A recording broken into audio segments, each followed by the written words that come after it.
السلام علیکم ناظرین، آداب عرض۔ ناظرین، ان دنوں کشمیر کے حوالے سے ایک ملی نغمہ زبان زد عام ہے۔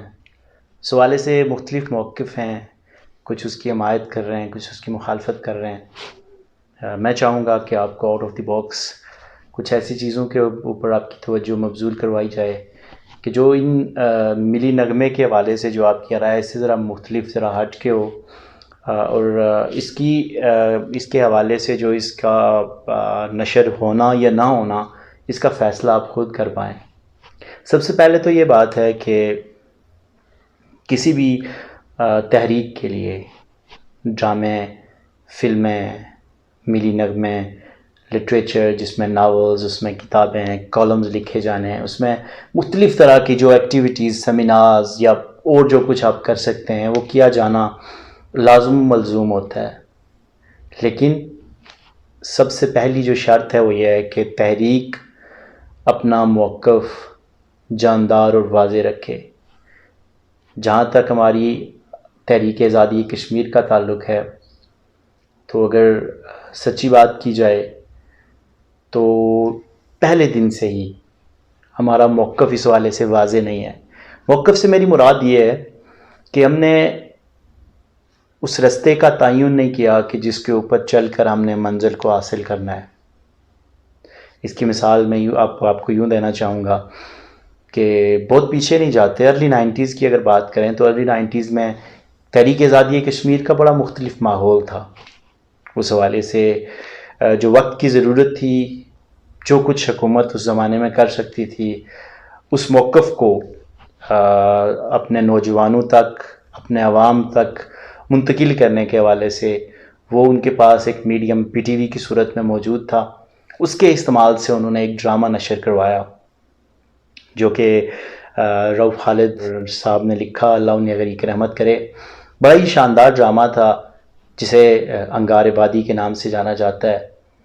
اور میں یہ کہہ سکتا ہوں کہ میری ایرا کے جو نوجوان ہیں، جو میرے ہم عصر ہیں، انہوں نے حقیقت میں جو تحریک آزادی کشمیر کی جو روح تھی، جو ان کے اندر بیدار ہوئی، وہ اسی ڈرامے کی مرہون منت تھیں۔ وہی رؤف خالد بعد ازاں پھر ایک ڈرامہ لکھتے ہیں، 90s کا دور ہے، لاگ کے نام سے ڈرامہ آتا ہے، بہت پاپولر ہوتا ہے ہماری سوسائٹی میں، نوجوانوں سے بڑا پسند کرتے ہیں، اور وہ بھی جو تحریک آزادی کشمیر کی وہ روح ہے وہ بیدار کرنے میں اپنا کردار ادا کرتا ہے۔ وہ ڈرامہ میں سمجھتا ہوں کہ وہ اپنا جو ٹارگٹ ہے وہ اچیو کیا جاتا ہے اس ڈرامے کے ذریعے۔ پھر رؤف خالد نے اپنے ایک انٹرویو میں بڑی خوبصورت بات کی کہ جو شاید بڑی حقیقت کے قریب بھی ہے۔ ان کا یہ کہنا تھا کہ جب کہ میڈیم بدل چکا ہے، ایک زمانہ تھا کتاب پڑھی جاتی تھی، کتاب کا دور تھا، آج بھی کتابیں پڑھی جاتی ہیں، لیکن اب میڈیم، اب ٹرینڈ ذرا تبدیل ہوتا گیا۔ پھر آڈیو کا دور آیا، آڈیو کے دور نے آہستہ آہستہ ویڈیو کی شکل اختیار کی، اور ویڈیو جب آئی، ویڈیوگرافی ہونے لگی، فلمیں بننے لگیں، ڈرامے بننے لگے۔ تو 90s کا دور تو اب کہہ سکتے ہیں فلموں اور ڈراموں کا دور تھا۔ اب تو خیر کافی کچھ فیمس ہے، لیکن اس زمانے میں انہوں نے یہ کہا کہ یہ ایک ایسا میڈیم ہے کہ شاید ایک کتاب پڑھنے والا کتاب سے اس قدر متاثر نہ ہو کہ جتنا ایک ڈرامہ سلسلہ وار یا پھر کوئی فلم دیکھنے والا ایک ہی نشست میں بیٹھ کے اسے دیکھے، وہ جس قدر اس کا جو میسیج، جو پیغام دینا چاہ رہا ہوتا ہے، اس کا رائٹر، اس کا ڈائریکٹر اور اس کا پورا کریو جو ہوتا ہے، وہ اس کے اوپر جو اثر چھوڑتی ہیں وہ کتاب نہیں چھوڑتی۔ کیونکہ کتاب پڑھتے ہیں آپ، فینٹیسی میں جاتے ہیں، آپ تخیل میں جاتے ہیں، شاید آپ کا تخیل اس سے کئی گنا زیادہ ہو جاتا ہے، لیکن جو اثر آپ کے اوپر یہ ویژول میڈیم چھوڑتا ہے وہ کیسے کہ ویژولی آپ جو چیز دیکھتے ہیں وہ آپ کو حقیقت کے بالکل قریب لگتی ہے۔ آپ کو یوں لگتا ہے کہ آپ اس کے اندر جی رہے ہیں، جو آپ کے سامنے واقعہ پیش آ رہا ہے اس ڈرامے میں، اس فلم میں، آپ یہ سوچ رہے ہوتے ہیں کہ بالکل آپ کے سامنے پیش آیا ہے، اور ہو بہو وہی اثر چھوڑتا ہے کہ جو عام زندگی میں آپ کے سامنے ہونے والے واقعات آپ پہ رونما آپ کے سامنے ہوتے ہیں، یا وہ جو اثر چھوڑتے ہیں۔ تو اس کی ضرورت اس وقت بھی تھی، آج بھی ہے۔ لیکن ہوا کیا جب یہ دو ڈرامے بنے؟ اس کے علاوہ چھوٹی موٹی جو سوپس تھے یا کچھ اس طرح کی سیریز بنتی رہیں، لیکن جو کہتے ہیں اس کے اوپر اس موقف پہ جو جاندار کام ہونا چاہیے تھا وہ اس کے بعد نہیں ہوا، اور پھر صدی بدل گئی، اور ستم یہ کہ پھر موقف بھی بدل گیا. جب موقف بدلا تو پھر ہم نے پلٹ کے پیچھے نہیں دیکھا. پھر ہمیں وہ لوگ وہ پوسیدہ نظریات کے لوگ لگنے لگے. پھر وہ نظریہ وہ موقف ہمیں انتہا پسندانہ لگنے لگا. پھر ہمارے ڈرامے ہماری فلمیں، اس کے اوپر ان ڈیٹیل میں بات کروں گا اس حوالے سے. فلمیں اور ڈرامے جو کشمیر کے اوپر بنے اور پھر ان کے اندر تبدیلیاں جو آئیں وہ کیا تھیں. لیکن آج جو موضوع ہے اس کے اوپر واپس آتا ہوں کہ جب موقف بدلا تو پھر ہم نے یکسر بھلا دیا اس سارے مدعے کو، اس سارے معاملے کو. اور پھر آہستہ آہستہ ہمارے ڈراموں سے، ہماری فلموں سے، ہمارے روزمرہ زندگی سے مسئلہ کشمیر جو ہے اس کو وہ ہائپ حکومت کی سطح پہ اس طرح سے نہیں دی گئی. حکومت نے اس کو نگلیکٹ کیا. آپ کہہ سکتے ہیں کچھ اسپیچز ہوئی ہوں گی ان میں تذکرہ کر دیا ہوگا، لیکن آرٹ کی فارم میں ہم جسے کہتے ہیں صنف لطیف اور دوسری جانب کنجر پنا ہوتا ہے.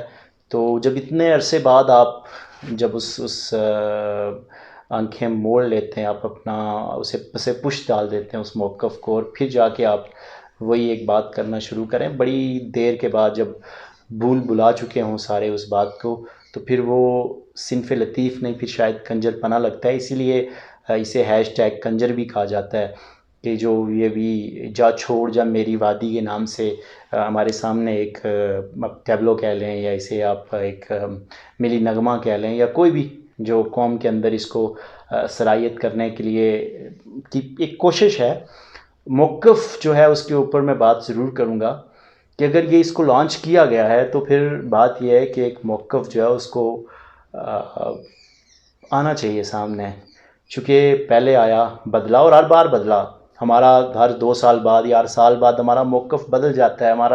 ہماری جو منزل کی طرف جانے کا رستہ ہے وہ ہم اس کے اوپر بالکل مسلسل چلنے کے قابل شاید نہیں رہتے ہیں. ہم خود ہی طے کرتے ہیں کہ ہم نے یہ رستہ اختیار کرنا ہے اور خود ہی اس کو غلط قرار دے دیتے ہیں. خود ہی اس کو کہتے ہیں کہ نہیں جی یہ رستہ ہمیں منزل پہ نہیں لے کے جائے گا.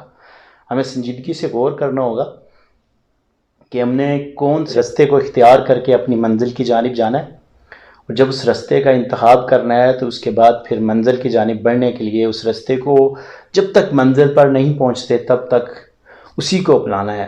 اور پھر اس کے اوپر ڈرامے بھی بنے، فلمیں بنیں، اس کے اوپر لٹریچر لکھا جائے، اس کے اوپر ناولز آئیں، اس کے اوپر گانے ہوں، اس کے اوپر سانگز ہوں، اس کے اوپر جو ہماری ڈاکومنٹریز بننی چاہیے، اس کے اوپر ملی نغمے ہوں، جو کچھ بھی ہو، جو بھی آرٹ ورک ہو سکتا ہے ہو، لیکن جو رستے کا انتخاب ہے وہ ہونا چاہیے اور پھر اس کے اوپر وہ کام بھی ہونا چاہیے. اور کل کلاں جا کے پھر ہمیں وہ رستہ بسیدہ رستہ نہ لگے، پھر ہمیں جا کر وہ رستہ جو ہے وہ میں دقیانوسی خیالات والا رستہ نہ لگے.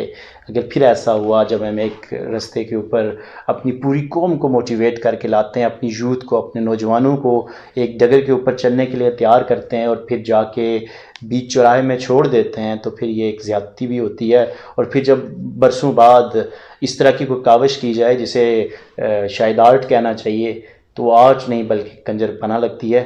ہم پھر یہ کہیں گے ہیش ٹیگ کنجر، کیونکہ جب تک ہم اپنا موقف واضح نہیں کریں گے تب تک ہم کوئی بھی ایکٹیویٹی کریں گے وہ جاندار نہیں ہوگی. لہٰذا ہمیں اپنا موقف سب سے پہلے واضح کرنا چاہیے. آپ نے اس کو دیکھا، میں آپ کا بے حد مشکور. پھر کسی سیگمنٹ کے ساتھ آپ کی خدمت میں حاضر ہوں گا. فہیم عظیم کو دیجیے اجازت. اللہ حافظ.